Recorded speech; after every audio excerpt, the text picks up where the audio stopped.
रउआ रात कहाँ रहमी जी? अरे गई रमी है ना, छोटकी की है।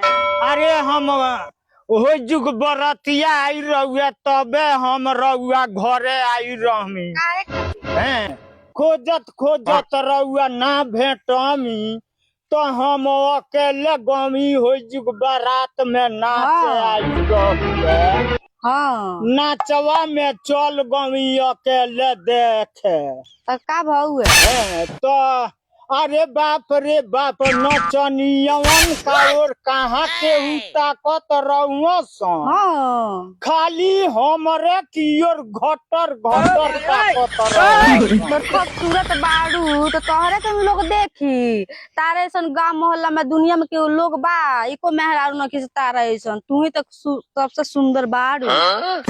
वही से हमरे ओर ताकत तब का रहुआ। सुंदर बाड़ू वही से तारा के कौनो लोग ताकत टुअरा रहे। लौंडन का और ताकते ना रहुआ सन।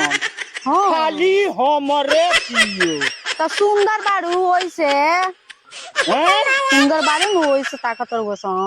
सुंदर बानी हम का जानी जे हिंगाना हमारा और तकिया सन है तो वो जुग सके हुंगाना अपन इज्जत बचा के आ भाग के अमी ये दीदी घर। ज्यादा ठीक हो भाग लियो तो ना तो नजर लाग जाई तारा में तब का होई। कुली हमरे की ओर बरतिया ताकते रहूं सन। ए दीदी हाँ साचो के हम खूबसूरत बानी का तो लमटे में ना भबकेला ओही में तो तू भबकेलू।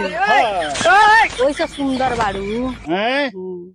हाँ तू तनी मनी मुस्की मारा ना, देख कितना लड़का ढिमला दिए से तारा पर। अरे बाप रे बाप उहे तो देख के हम बरतिया में से भगूंगी ना तो कितना गोड़ा रातिये कपर फोरवल कर दीते सन। सबू